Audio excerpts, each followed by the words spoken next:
The web. Today, the automaker unveiled plans to include web access from their cars beginning later this year through a PC-like device that is installed in the dashboard. GM says this will make them the first to offer internet access on the road. Andrew Glassman reports. Add another item to the list of options available on new cars, an option that could give car makers like GM an important new revenue opportunity. Drivers paying a fee of roughly $20 a month to keep their car connected to the web. 555-11. GM's onboard computer will read emails, make phone calls, download directions to the navigation system, play music, and record voice memos on the road, and can interact with handheld computers like a Palm Pilot.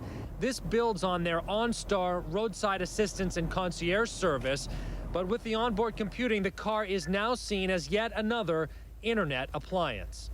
It's basically an extension of what's happening in the wireless world, where there are a variety of devices that are nodes on the network, and we think the vehicle is a terrific example of deploying the network in a very creative and positive way. While GM may be the first to get their wireless service on the street by offering this in limited models this fall, they are not alone in this race. Microsoft, Intel, Clarion, Motorola, Sprint, Ford, Daimler-Benz are all among the companies trying to integrate this technology with a business model to tap into what analysts believe will be a promising market, though not overnight. We believe that within a couple of years, it's something that will take off right away. In this fall, we don't think that it's going to be something that's going to take off right away. It's going to take a little more time, a little more investment, and additional content partners for this to become a consumer reality.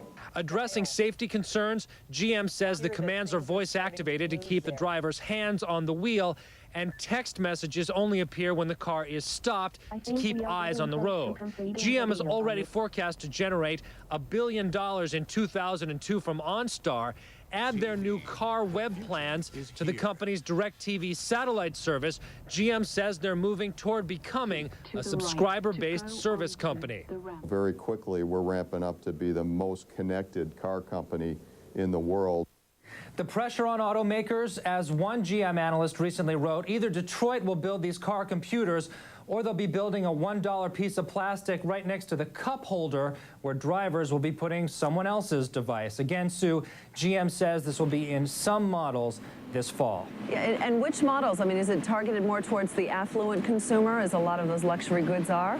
That's a good question. Will there be a digital divide on the highway next? GM says no, that this will be available in all their cars eventually, but it is standard on the Cadillac line first. Others will have to decide if they want to pay a few $100s extra for the computer, and then that monthly fee of around $20 on top of that. Thanks so much. We appreciate it. Andrew Glassman.